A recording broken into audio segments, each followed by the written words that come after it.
It gives me great pleasure on behalf of the board of BEBA to welcome you to this special event organized alongside Vodafone on the occasion of the launch of the Digital Sustainability Report. The theme of this year's report is Digital Enablement, showcasing how Vodafone Egypt uses the technology and its expertise to create positive social and environmental impacts. I'd like to thank our distinguished guest speakers today, His Excellency Gareth Bailey, British Ambassador to Egypt, Mr. Mohammed Abdullah, CEO, Vodafone Egypt, Mr. Maged Izzeddin, Country Senior Partner and Deals Leader, PwC, Mr. Rawhi Afagani, Deputy Resident Representative, UNDP, Ms. Nada El-Agizi, Director of Sustainable Development and International Cooperation Department at the League of Arab Nations.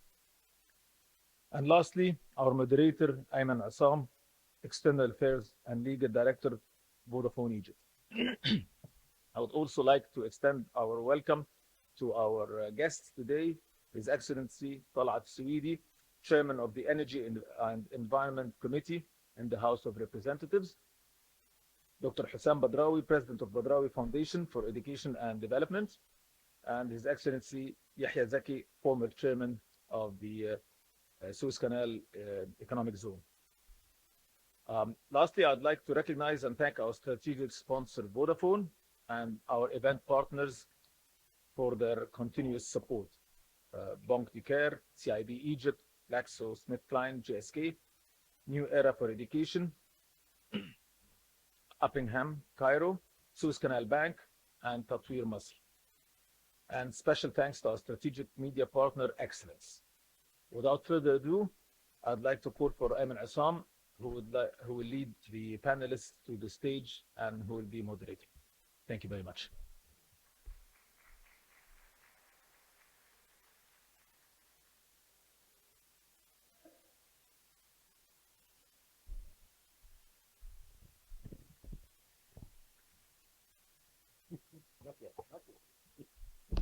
Good morning. So, welcome, Your Excellencies, and I'm really honored to be standing before you today to talk about launching our sustainability report for year 2023. It comes at, we're closing the year with Christmas and New Year, and a good reminder and appreciation of everything we lived through the year and everything we lived through until this moment. And thinking about it, my personal appreciation is actually for Vodafone Egypt.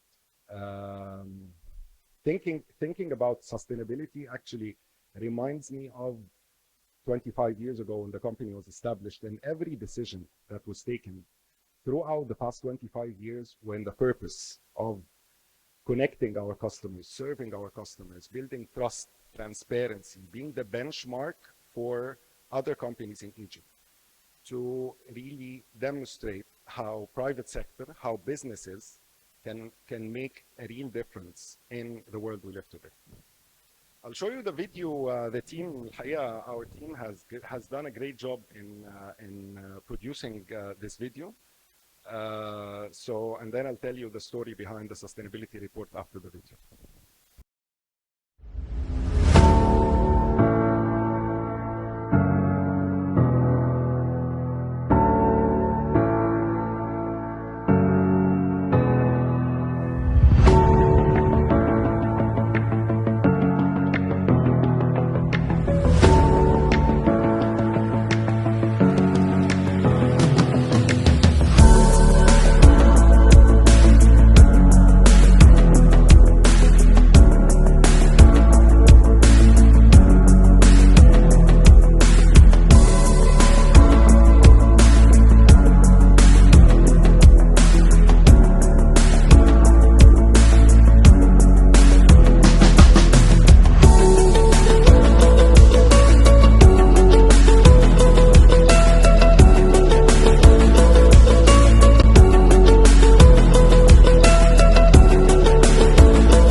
numbers are real, and I know it was super brief.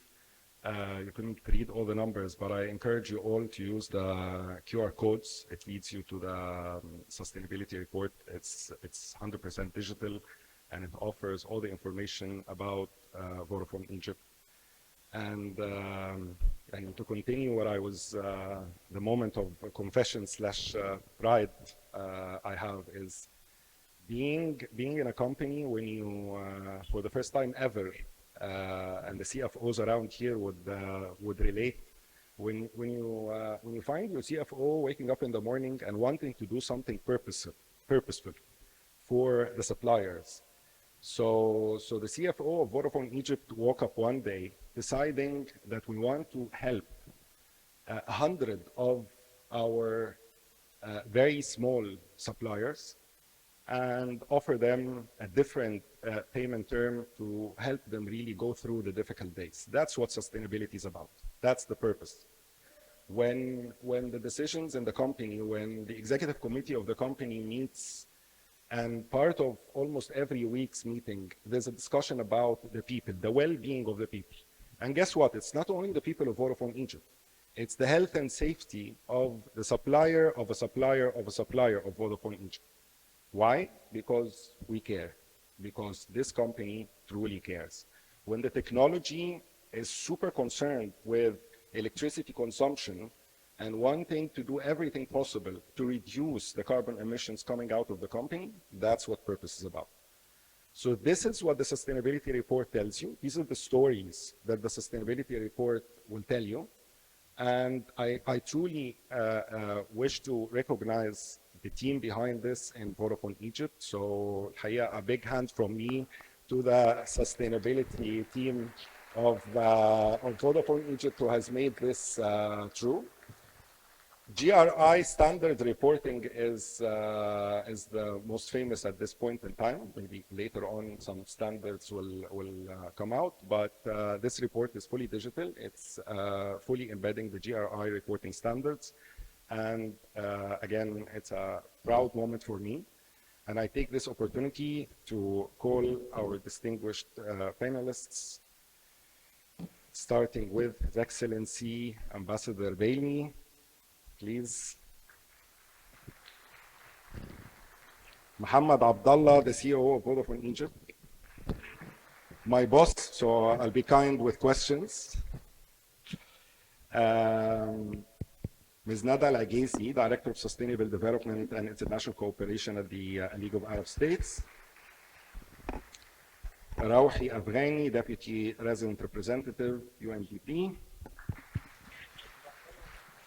My dear friend, Maged Azzuddin, Country Senior Partner and Deals in PwC. Please. Welcome all, and happy to have you on the panel discussing sustainability and the impact of sustainability and how private sector can make a real difference in the SDGs and making the world a better place. Let's start with His Excellency Ambassador Bailey. Ambassador, can you please talk to us a little bit on how do you see the trade relationships between the UK and Egypt and the current events of today? I know this is a topic that's very much on your mind. And how do you see sustainability in the context of those relationships? And a company like Vodafone Egypt today launching its sustainability report and talking to the world about transparency in economics and all that. How does this help you encourage others and so forth? So please. Thank you very جميل. صباح الفل يا جميع. And we did some pre-cooking, you and I, Ayman, because you knew that if I was to speak solely about digital sustainability, my part would last about 4 seconds. So you've given me the privilege of widening the scope a degree. And let me widen it very wide indeed, because I rarely get a chance to speak to friends, and I do see everyone here as friends, about how the UK is right now in Egypt and in the region. There is a tragedy which is unfolding right now east of Egypt, and it dominates, I know, everything we read, everything we see, everything we hear, everything we talk about, and it is Gaza. And I just want you all to know, as friends, that the UK gets it. We really do understand this. This is not some interruption in normal service. That we see that every civilian life lost is a tragedy. Now, I'm not going to do a great big number on this when we have distinguished guests who want to speak about this topic, but I do just want you to know that as far as my country is concerned, we want this to end. And our Foreign Secretary has called for what he calls a sustainable ceasefire, and that's out in the public record now. Now, just keep being a little bit wider, just a word on Egypt, because also we're all thinking about what's next in Egypt. And I'm going to just be optimistic for a minute, because I do see that we are at a policy inflection point. And I do see, and I believe there is some substance to what is being said about IMF deliberations, about third-party liquidity injections, foreign exchange movements, structural reform, of course, we've seen and we'll see more, fiscal as well. And I'm not going to go into the subject of personnel, which is not appropriate for an ambassador to do, but there's a lot of talk now about this inflection point in Egypt's trajectory. And I think it's coming. And I'm going to stick by that. And I just want to confirm that we, as the UK, are absolutely invested in Egypt. And again, I keep checking my numbers because I can't believe them myself. But we remain the largest foreign direct investor in the country. I think there might be something there around correspondent banking flows, which makes the numbers look particularly good. But it's just a point to recall, which is maybe not often recalled, that while you have wonderful, modern, exciting friends investing in all sorts of very visual and impactful ways, especially nowadays, we are there as your underlying investor. There are 1,500 companies here. Our trade has gone up, of course, admittedly from a COVID base, but trade has gone strongly up. And we're the largest holder of foreign assets in Africa, according to the UN this year, all over Africa. Again, one might question exactly where these statistics come from, but this is what we find ourselves to be, the #1 holder of foreign assets in the entire continent.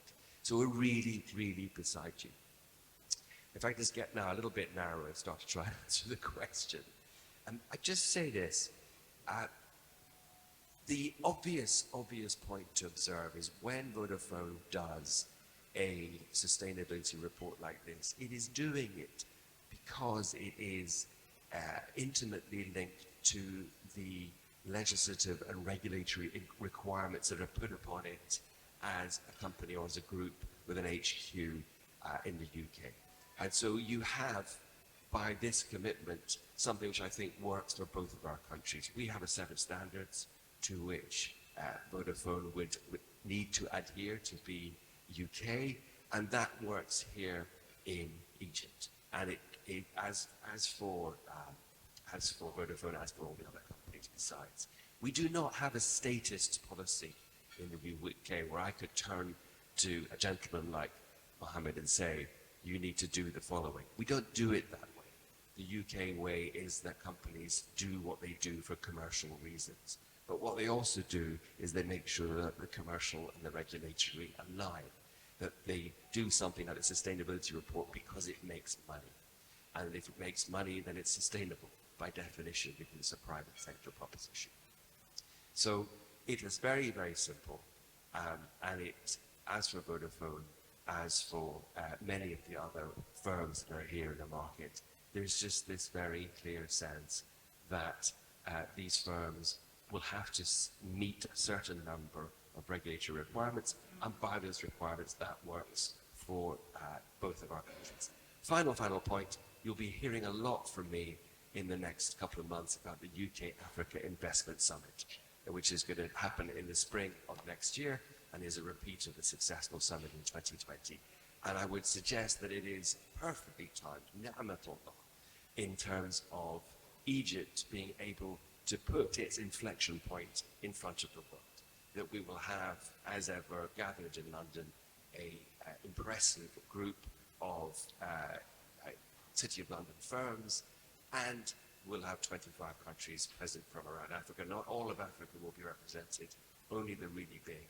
And I've suggested to Mr. Hala that moment is a really big one for Egypt to say, this is now our new trajectory, and this is where we're going.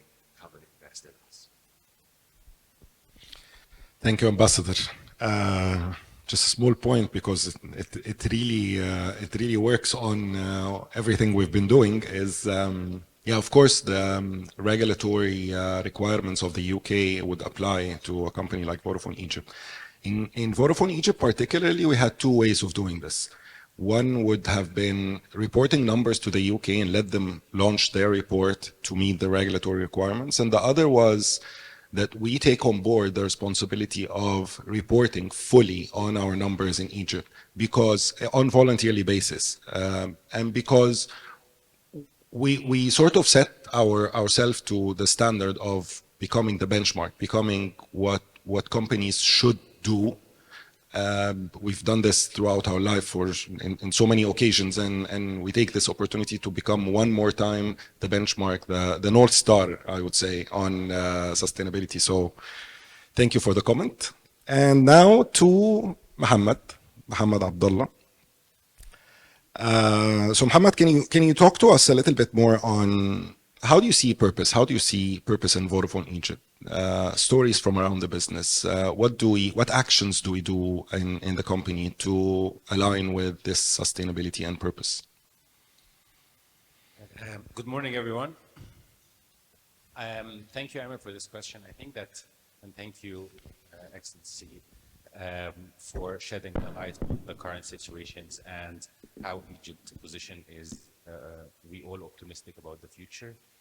And I think that when I reflect on purpose, purpose is a very broad word, and it's much easier when you reflect on company's purpose as an individual. So as an individual, we all have a purpose in life, and our purpose as an individual is about that I want to be better in what I do, I want to contribute to the society, and I want a better life for my family, I want a better life for my country and the wider community. As an entity, as a company, this is what we believe in at Vodafone. We look at ourselves as an entity that breathes, an entity that contributes. And we believe that our purpose, when we talk about a purpose of Vodafone, a telecom company, that for 25 years, we've been an enabler for the digitization of Egypt. We've been an enabler for the infrastructure of the telecommunication in Egypt. When you look at the World Bank reports that says that for every 10% of broadband penetration, there is a 1% GDP contribution in the country. So this is where we believe that our purpose is there. This is the foundation of where we exist, which is that we look at the population, and being lucky to serve 45 million customers, which is almost half the population of Egypt, gives us the opportunity to look at every single day that our purpose is to make them strive more in life. And this is a wide spectrum. So it goes from the youth who access education, from the small businessman who wants to enhance his profitability and interact with the external world, from the public sector where they want to digitize to serve the wider population.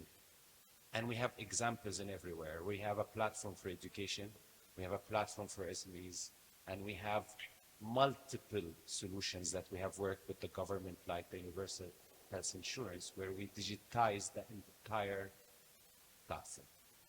Why? To provide better healthcare for Egyptians.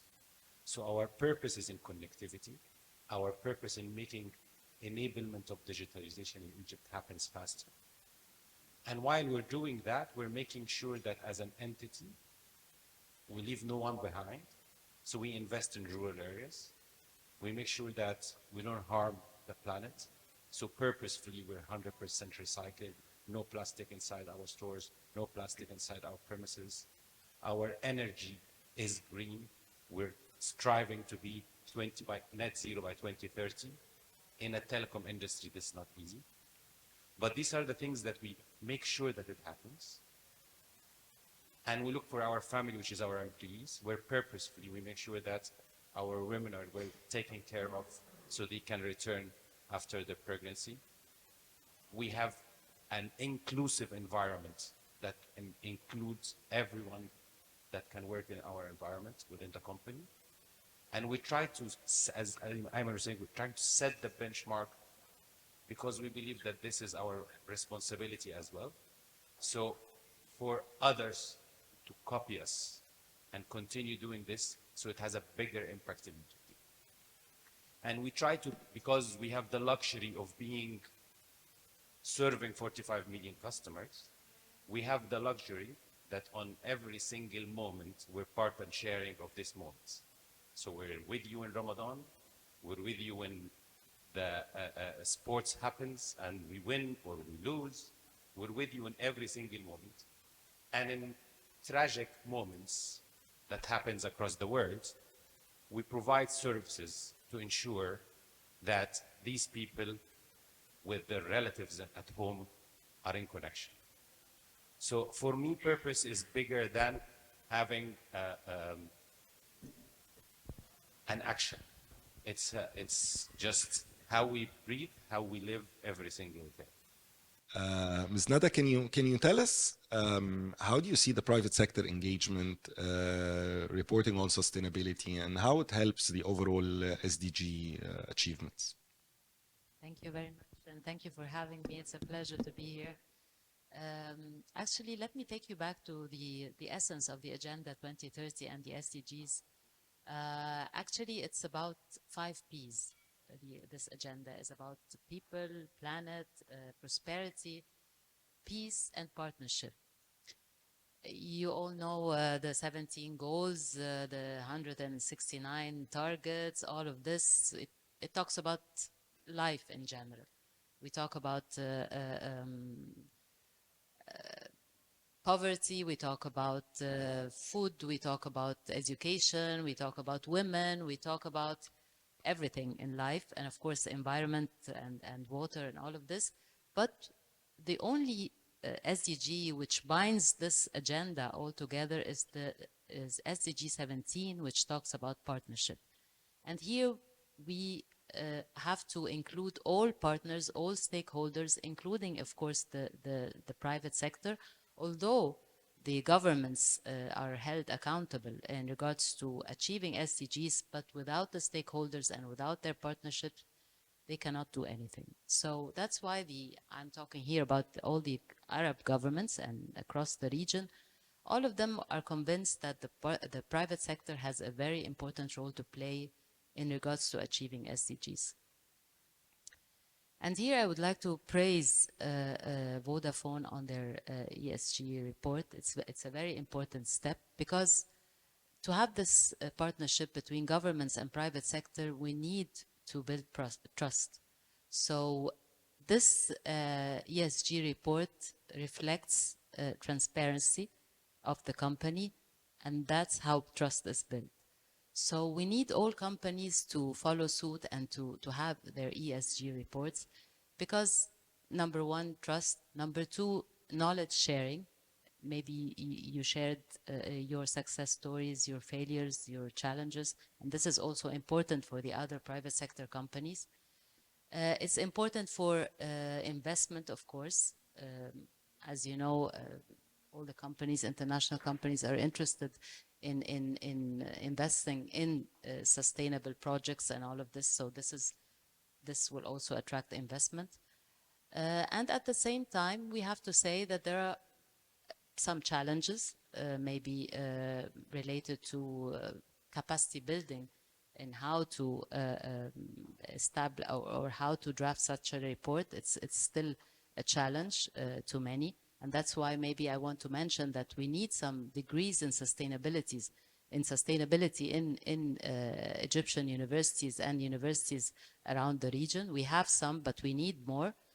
And at the same time, we have to say that without the private sector, we cannot achieve sustainable development. This is now, and without the engagement of not only the private sector, but all stakeholders, including youth, including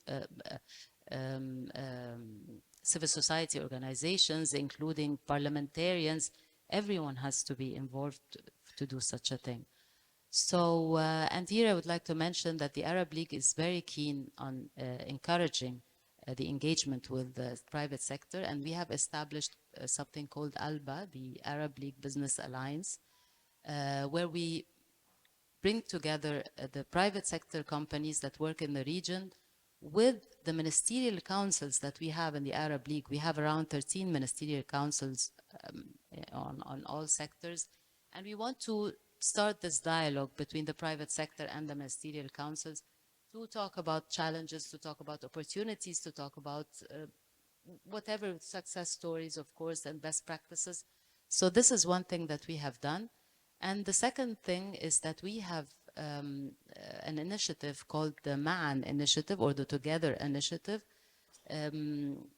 This initiative is also bringing together governments with the private sector, with banks, with philanthropic organizations in a forum where we have this dialogue, and we also will address all the issues and all the challenges that are facing the region in regards to investment in the region.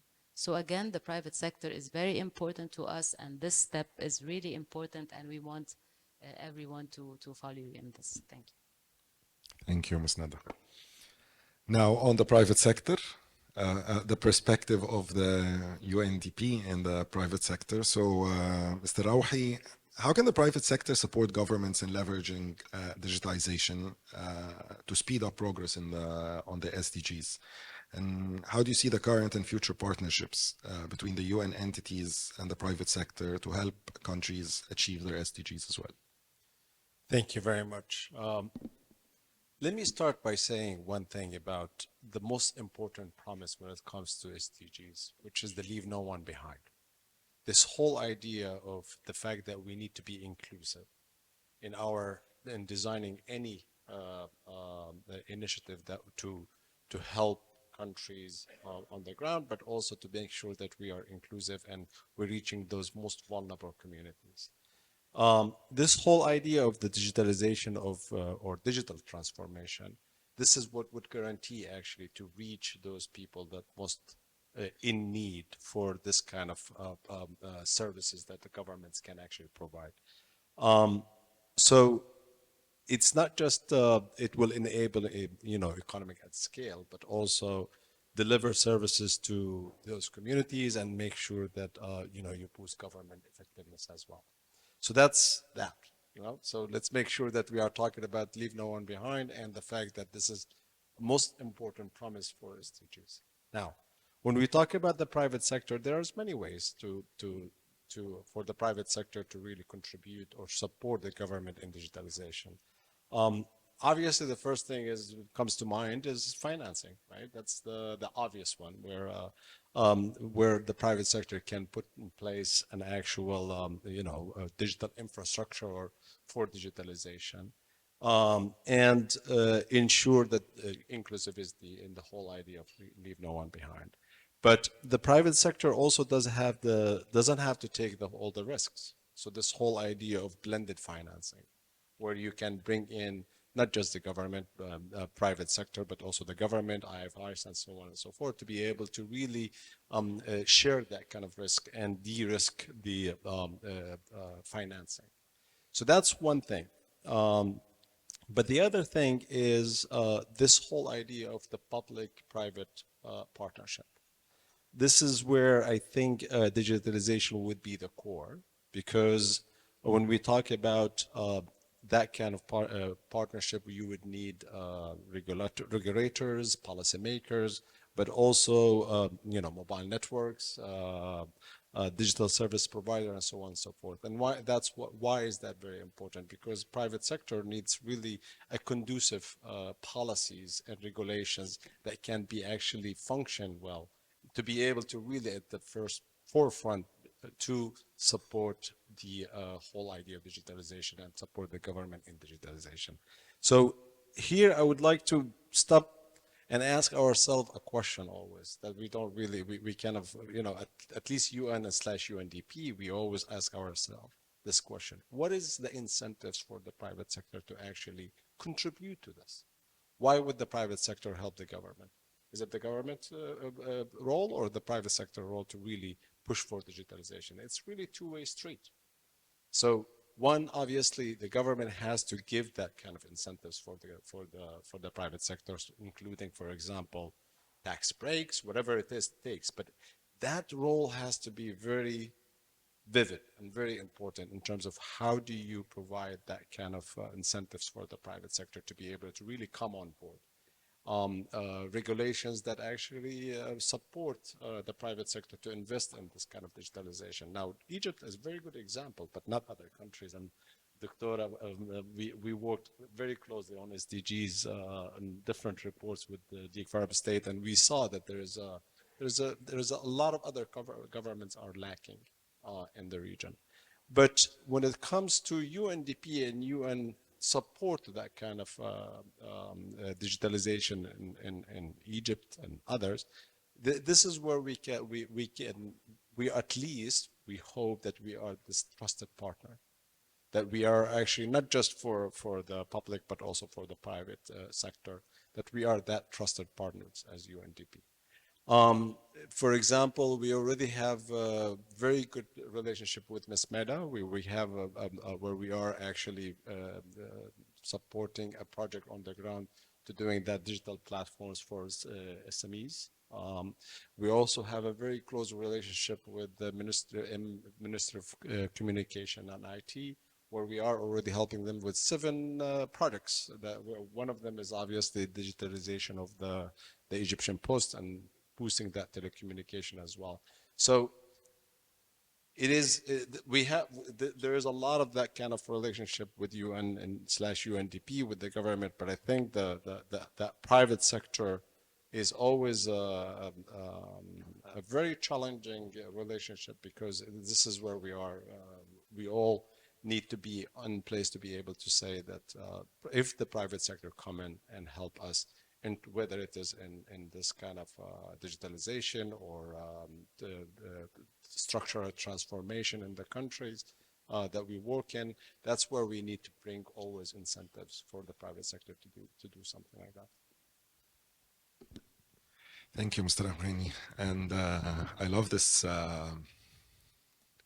perspective on SDGs are all about leaving no one behind, and it really resonates here. And digitization with what Ms. Nada was saying is the role of the private sector is actually at the heart. It's super crucial between international organizations, governments, and investors. That's where everything actually happens. That's where all the SDGs will be hopefully met. Now, moving on to the Master of Deals. Megid, how do you see the transcending trends in the sustainability reporting changing over the years? Especially in the private sector, and how is this change impacting the return on investment as well as the rating in government deals? How is this represented in everyday work for you? All of this is a question. Thank you for inviting me. I think it's a bit challenging to speak after the United Nations and Arabic League and His Excellency Muhammad. I'll try to address your question if I put it in 3 parts. First of all, a little bit background. So in my mind, when sustainability started, we used to refer to it as CSR, corporate social responsibility. And it was all about, giving back to the community. Some firms, and I'll be honest, would do it as advertising to show that they're good, and others were really believing in the right cause. And then by time, the CSR moved into ESG. Still have the S, which is the social, kept between the two names. And social here is both internal and external. So internal, like employees in any entity, external, like the community and the supply chain, for example. Reporting started voluntary.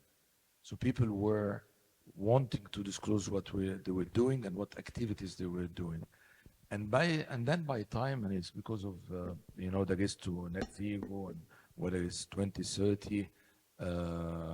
So in order to achieve net zero greenhouse gas emissions, a lot of since we're talking about the private sector, and it's been pushed by the government as well, a lot of them were in the race to do a lot in that space. And we only have like 6 years left. So it started from voluntary, but it's been moved to mandatory. And here is where what my friend was commenting on the government stepping in. But it's not only the carrot, it's the carrot and the stick, right? So the carrot, as you've rightfully said, would be tax incentives, breaks, you name it. But also the stick would be the carbon tax, the carbon border tax, which Europe is doing now. We have to consider it, and that's to incentivize business to move towards the past. So in order to report, being an auditor in the background, you need standards to report on, and that's one challenge. So Ayman mentioned the GRI, which is the Global Reporting Initiative, but there is also a number of other international initiatives, like, for example, the Sustainability Accounting Standards Board, right? And there's also the Task Force on Climate-Related Financial Disclosure. There are many, and one of the challenges is that you need to get them together. And we saw companies transitioning from ESG, I would say, startup to scale up. And it came with the following, which was interesting for me personally, and that's the Middle East, right? The sample is from the Middle East. So 64% of respondents adopted ESG strategy, 64%.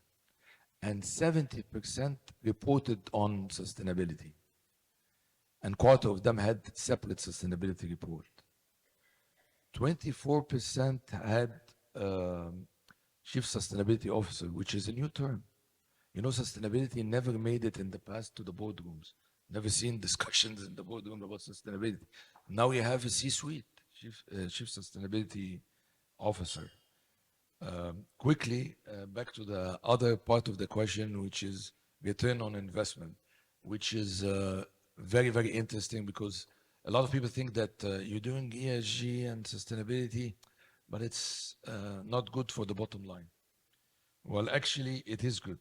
You can still make profit without harming the environment. Guess what? So, how can you make a better return on investment?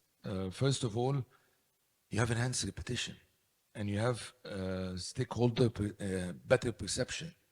So you look better, which is important. The second thing is you have access to capital, right? We all know institutional investors and asset managers having nowadays in their investment mandate the sustainability as a topic. So they would not be able to invest in you if you're not doing the right things to the community. And you have green bonds. So it's a cheaper way of finance. So you have this. We mentioned the tax incentives and the subsidies and the grants and all good for the bottom line, right? But there's also risk mitigation. You reduce operation interruption. You don't have to shut down the factory to put filters and whatever. You reduce operation interruption and legal fines. You save that. All goes down to your bottom line. Of course, if you avoid greenwashing.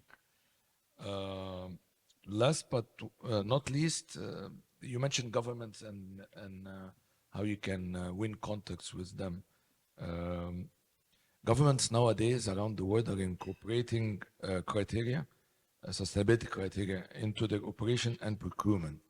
So they basically, they would favor companies committed to responsible business practice. You know, when you have a government bidding, they put weights, more weights on this. So this trend is, we're seeing it more and more, and it incentivizes business to do the right things. Sorry, I talked a lot. Thank you very much, Amir. Now I think with, yeah, I think where you want to, Your Excellency, please. I just, listening to this, I really recall of these SDGs, Nada says partnership 17, but I'm going to pick 13, which is climate change. And I'm going to just do a huge shout out to Vodafone, because you have been attempting in a very entrepreneurial way to directly bring renewable energy into the network, so you can show point to point very simply that you are not just net zero, but better, going negative. And, or is it net positive, I suppose? And you've got a solution, I think, which isn't that, but is in a way having certified green energy coming towards you. And that should work, right? That should be something which is more efficient because it's coming through the grid. And it just brings me back to something about Egypt that I wish I could see being the central proposition for this country, and that is renewable energy. Because we can talk about green hydrogen in Saudi Arabia or anywhere in the Gulf as much as we like, and that's fine if you're looking at a perspective towards Asia. But if you're talking about Europe, to which you're extremely close, you have the advantage. And it's not going to be in my time, but in the next 5 to 10 years, I want to see those cables running across the Mediterranean and green energy powering an Egyptian industrial base. And that would be it would be a win-win, right? It'd be a win for the planet, it'd be a win for Egypt, because you've got what the world is looking for. And when you look at the way they describe the SDGs, 13, climate change, says it is intrinsically linked to everything else. It is nothing less than our future and the future of generations to come. So a tribute to Vodafone for doing its part in this, and a plea that this be Egypt's story going forward, that it is the green superpower. It's such a cheesy term, such a simple term. I mean, maybe it doesn't mean anything, but it could mean something. I can assure you my homeland of Scotland only has wind power. There is no sun. It's a fact. You have both, and you have it in size and scale. And you have all the people of Egypt lined up on the Nile, which is leaving you 95% of the land to put down PV or concentrated solar or whatever it is. That is surely your miracle in terms of sustainability. Thank you. And I would add to this the amazing geographical location where as you said, you put this stuff and you send it over to Europe, and then probably a lot of Egypt's economic issues are suddenly resolved. So with this, thank you very much, Ambassador Bailey. Thank you, Mohammed. Thank you, Nada. Thank you, Rouhi. And thank you, Magid. It was amazing to hear your different perspectives on sustainability and role of the private sector, what Vodafone does, and how is this impacting the investment outlook of the UK into Egypt. And please put your hands together to the amazing panelists. And thank you all for joining us today for breakfast. Now we take a picture and off we go.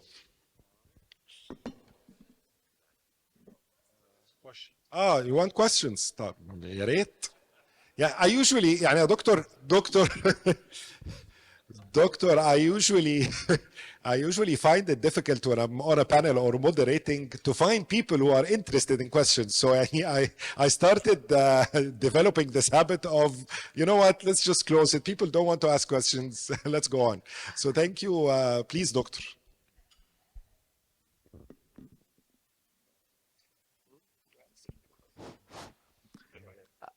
First of all, thank you very much. Very informative.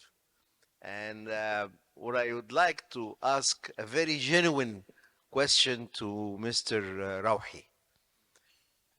I read the representative AI, UNDP.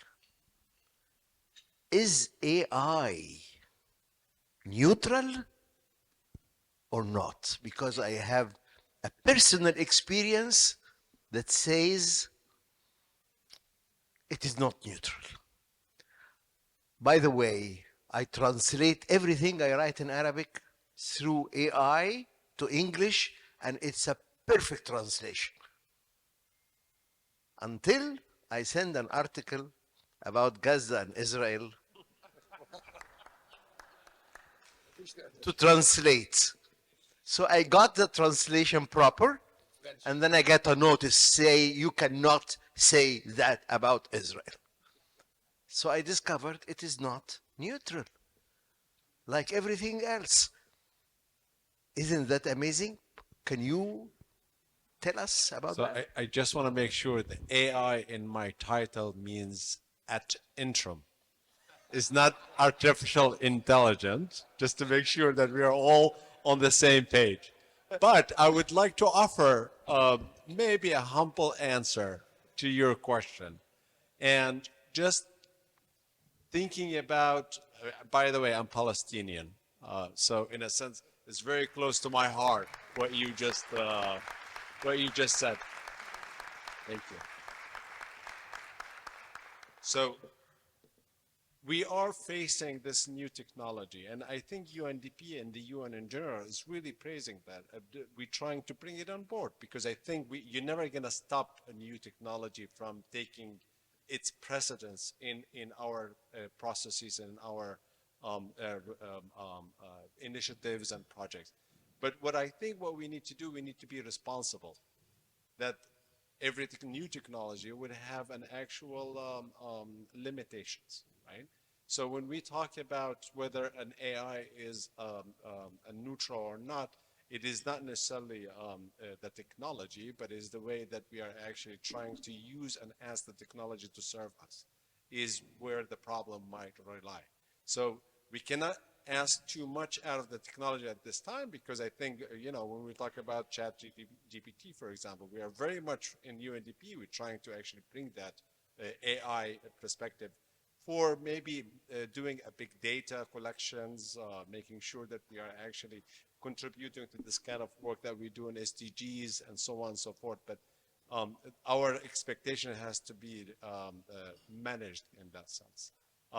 But whether it is natural or neutral or not, again, I'm at interim. I'm not the AI guy. Thank you. طيب يعني دكتور حسام started it ف I would assume now that there will be more questions, so please. Yes, my name is Walid Auf. I would like to congratulate and thank the panel. We have 3 prominent diplomats on the panel, and then we have 3 leaders from the global telecommunication and digitization, Vodafone. I have one question to Vodafone and one thought to share with the prominent diplomats on the panel. The question is, if we're talking about digital enablement, digitization, still in our region, and maybe I will confine our region to Africa and the Arab nations, it is still apparent that we have some serious challenges on the telecommunication infrastructure. And maybe I would like to ask Vodafone as a global leader in that industry, what is their vision on these challenges and what is the future forecast for a more efficient telecommunication infrastructure in that region that would really allow and enable digitization? That's the question. The thought to share with the prominent diplomats is that nowadays that we're talking about people, about partnership, about the planet, we are seeing a new weapon, which is disconnection of communication, disconnection of people within their nations, or disconnection of a region from the rest of the world, shouldn't be something that we should actually consider to criminalize. It's a crime against sustainability. It's a crime against humanity. That's just a thought to share. Thank you. Thank you. I'll take the question. So, when reflecting on the infrastructure in Egypt, I think that infrastructure and telecommunication at large. So it composes from fiber infrastructure, availability of a spectrum, and investment from companies into sites and into data centers, into core, and into everything. I think that what Egypt have seen over the past few years is that when we moved from the 3G to 4G, we've had a challenge, which was that the available spectrum was very limited at that time. And then 3 years ago, when the government has realized that for 4G adoption to increase at the right levels, spectrum has to be availed. And this is the time where we have managed to buy around incremental 40 mega spectrum, and the rest of the market actually, what was released from the government was around 100 mega that was availed to the industry.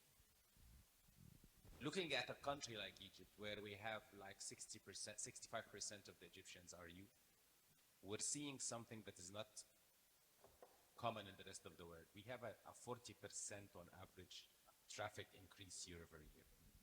And for that to happen, for the country to be able, or the sector to be able to manage all this growth, the whole ecosystem has to be in sync, whether from fiber infrastructure, and we're still far from the right investment on the fiber, and we are in continuous talks with the regulator, with the government, and they are doing their best.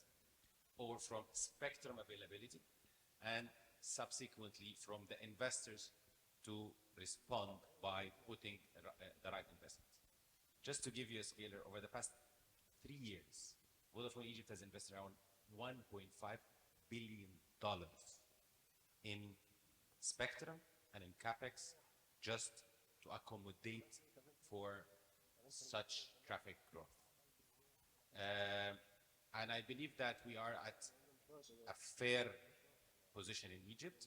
However, still there is a massive room for continuous digitization initiatives for the infrastructure. And it's, to be honest, when you look in Europe, it's not that different from you. In Europe, they have proper fiber infrastructure, a proper spectrum availability. However, due to other regulatory reasons, you'll see that the competition is extremely high. You'll find that the investment is not enough.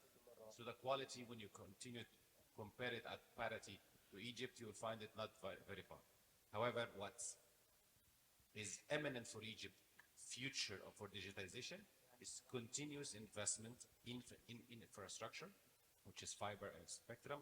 And just to give you a visual image of how this looks like, it's more than spectrum is like more wider roads so we can carry the traffic.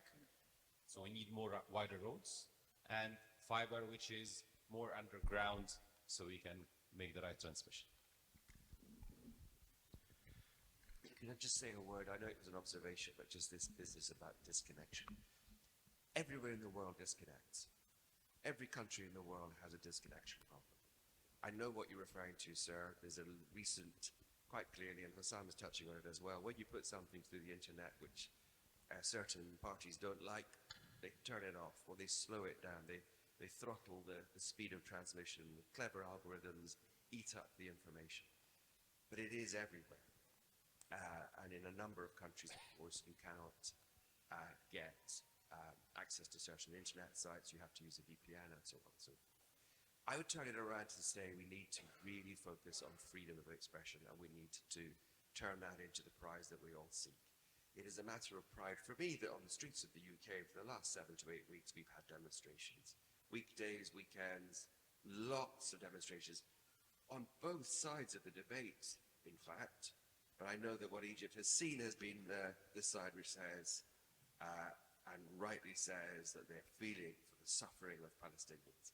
But you've also had marches, not so much for Israel, I think, but for Jews, and we've had a lot of debate and a lot of expression. And what all we need to do about criminalization, we think, is around the outside of that, set in parameters against hatred, against inciting hatred. Now, that is a really complicated bit of legislation to pursue, and often we get it wrong. But I think if you have a core of freedom of expression and criminalization around things that really are uncontroversially about hatred, then you've got something that works.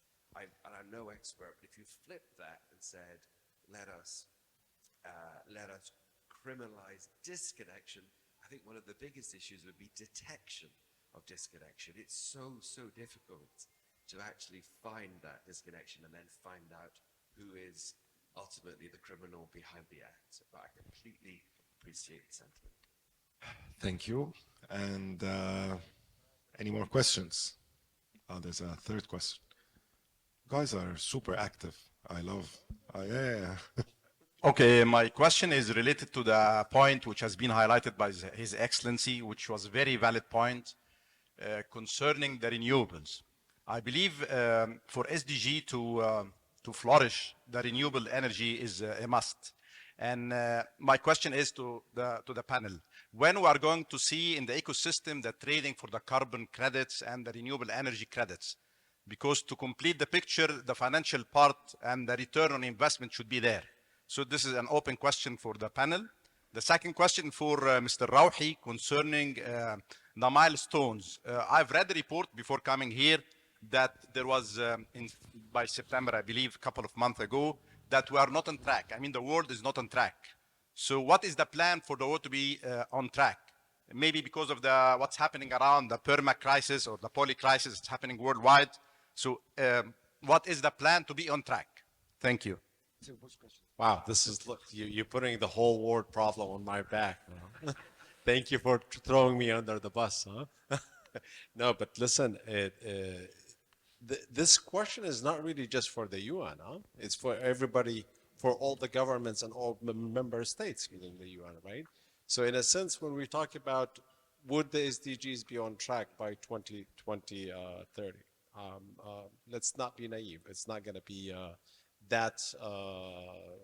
it's not going to be attained in each one of those countries. But I think going back to what you highlighted at the beginning, and I think Mr. Ambassador highlighted as well, which is this whole idea of renewables, for example. So we can push in one or two SDGs in specific countries, because the whole idea of SDGs, it has to be localized, has to be done based on the local context, Egypt context, Iraq context, Jordan context, whatever it is. And this is something that we always think that we have to be really pushing in all fronts. It's not necessarily. If you can actually push on one, which is, for example, Mr. Ambassador was talking about SDG 13 and how it would be very important for this country. And I think this country has a lot of potential on that. Specifically, for example, like as we all know, in the last 5-10 years, the solar system or the solar agency has very much advanced. And with that advancement, obviously the technology cost went much more down. That's where we can now really deliver it to this most vulnerable groups, like the leave no one behind idea, right? And so can we do that in other renewables? For example, desalination. This whole region, including this country, is running out of water. So we will be having these issues.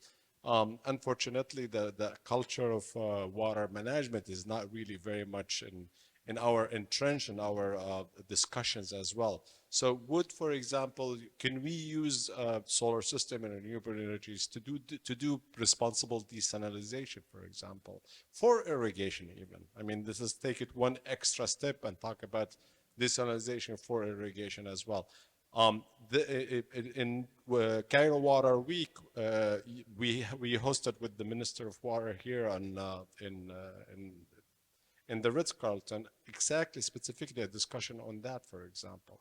And we pushed it to COP28 even, to see how this country can be a pioneer in that kind of technology, or would Egypt be able to bring this on board? We know that, for example, Spain and Morocco had a very good relationship, very good partnership between private sectors to do something like that on a small scale. Would that be something the private sector take on board here in Egypt? So it's not about pushing all the SDGs, it's about pushing one SDG or two between now and the end, 2030, to be able to really have that kind of partnership and relationship between the government and the private sector. Thank you. And I guess with this, we sum up the day. Thank you very much. And thank you, panelists. Thank you. Great. Yeah. We'll take the picture and off we go.